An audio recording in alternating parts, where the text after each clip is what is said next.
Good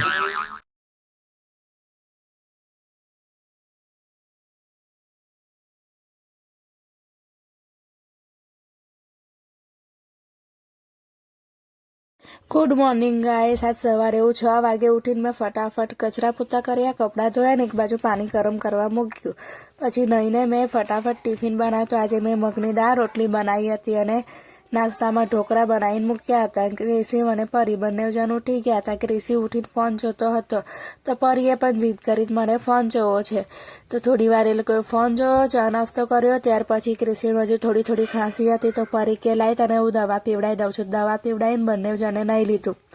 નાહી લીધા પછી બે તૈયાર થયા અને માથું ઓર્યું। પછી એ લોકો રમવા બેઠા અને મેં એને કહ્યું કે લાય હું તને તિલક કરી આપું। તો એ આમથી આમ ભગતી હતી। ત્યાર પછી એ આવી અને એને પછી તિલક કરાયું અને વ્હાઈટ શ્રીંગાર હતી એનો પણ એને તિલક કરાયું અને મને કહેવા માંડી જો મમ્મી હું કેવી લાગુ છું। મેં કહ્યું બહુ મસ્ત લાગે છે। ત્યાર પછી પરીની લેંગી ફાટી ગઈ હતી તો હું સીવવા બેસતી હતી તો પરીએ કીધું મમ્મી સોય દોરો મને આપી દે એટલે હું મારી જાતે સીવી નાખું છું। તો એ એની લેંગી સીવવા બેઠી અને હા મેં એને એવું બધું નાનું કામ કરતા ઘણું બધું શીખવ્યું છે। ત્યાર પછી ક્રિશિવને હજુ ખાંસી આવતી હતી અને શરદી પણ થઈ ગઈ હતી। મેં ખિસ્સા આગળ એને રૂમાલ બાંધી આપ્યો અને કહ્યું કે જ્યારે પણ છી નીકળે નાકમાંથી તો એનાથી તું સાફ કરજે એટલે તારા નાકમાંથી બધું પ્રવાહી નીકળી જાય અને મોઢા પર ચોંટે નહીં। તો એને કહ્યું સારું મમ્મી। પછી સ્કૂલનો સમય થઈ ગયો એટલે અમે લોકો સ્કૂલે જવા માટે નીકળી ગયા અને ક્રિશિવને મેં ફૂલ પેક કરી દીધો કારણ કે એને શરદી અને ખાંસી હજુ હતું। પછી વધી ના જાય એટલે એને પેક કરીને એક્ટિવા પર વચ્ચે બેસાડી દીધો અને આવતા મેં થોડું ઘણું શાક લઈ લીધું। તો શાકમાં ટામેટાં, લીલું લસણ લીધું અને દૂધ લેવાનું પણ બાકી હતું। પછી દૂધ લીધું। દૂધ લઈને આવી એટલે આજે હું થોડી ફ્રી હતી એટલે મેં વિચાર્યું કે લાય કંઈક કામ કરું। તો મેં જોયું તો છોકરાઓનું આખું કબાટ બગડેલું હતું।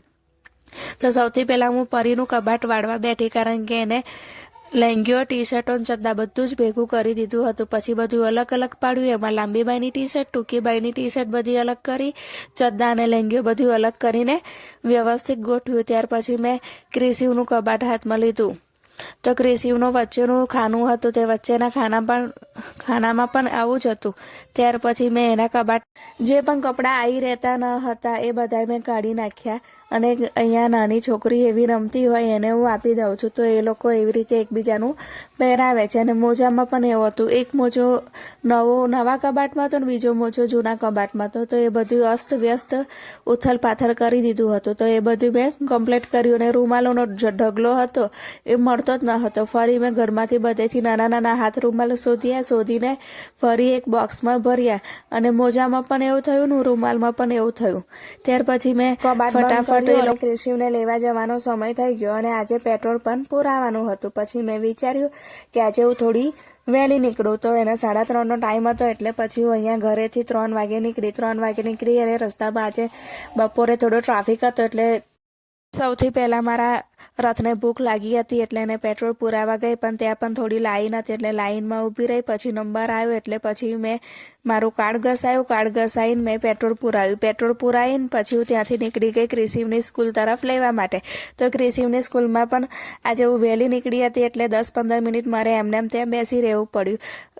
પછી ક્રિશિવની સ્કૂલ છૂટી એટલે હું ક્રિશિવને લઈને ઘરે આવી ગઈ। ઘરે લઈને આવતા હતા ત્યાં રસ્તામાં ક્રિશિવ કહેવા માંડ્યો કે મમ્મી મને આજે મેગી બનાવી આપીશ। તો મેં એને એવું કહ્યું કે રોજ મેગી ના ખવાય પરંતુ હા કોઈક દિવસ મેગી ખવાય। પછી એને ઘરે આવીને કપડાં બદલ્યા પછી એને મેં મુખવાસ લઈ આપ્યો હતો। તો એ મને મુખવાસ બતાવતો હતો અને કહેવા માંડ્યો કે મમ્મી હું પરીને નહીં કહું, હું એકલો જ મુખવાસ કહીશ। તો મેં કહ્યું સારું તું ખાજે પરંતુ જણાવીશ નહીં।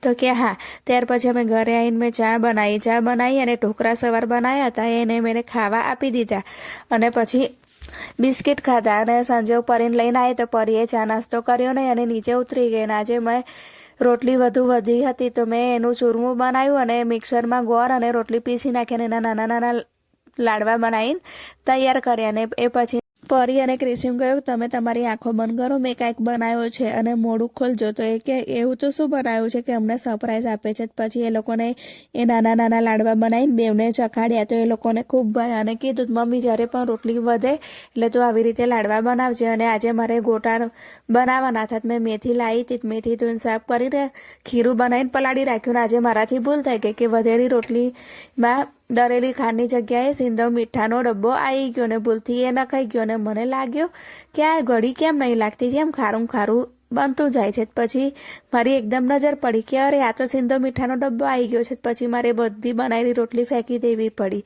અને પછી મેં ગ્રીન ચટણી બનાવી, મરચાં ભર્યા અને ખીરાની અંદર થોડું લીલું લસણ નાખ્યું. થોડા વાસણ થઈ ગયેલા. ક્રિશિવ કે મમ્મી હું ધોઈ નાખું છું. તેને વાસણ ધોવામાં મારી મદદ કરી અને ક્રિશિવ કહેવા માંડ્યો કે મમ્મી મને ખૂબ જ ભૂખ લાગી છે, હવે મારા માટે ભજીયા બનાવી.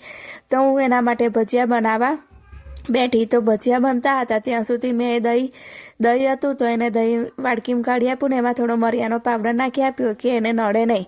પછી એને બહુ જ ઉતાવળ હતી પણ ભજીયા બને ત્યારે હું આપું ને ભજીયા બની ગયા એટલે પછી મેં એને ખાવા આપ્યા અને ફરી બીજો ભાગ મેં ભજીયાનો તેલમાં નાખી દીધો. એટલે એની જાતે ભજીયા બનતા હતા. મેં બીજી બાજુ ભરેલા મરચાં બનાવ્યા હતા, એ પણ મેં શેકવા મૂકી દીધા. અને ભજીયા ઠંડા ના થઈને ક્રિશિવ બૂમો પાડતો હતો. પછી ભજીયા ઠંડા કર્યા તો એ ખાવા બેઠો. પરી કે મમ્મી મારે પણ ખાવા છે, પણ એને એમને એમ ખાતા. ક્રિશિવે દહીં સાથે ખાતા. પછી મેં એને કીધું ચટણી આલો, તો ક્રિશિવ કે હા.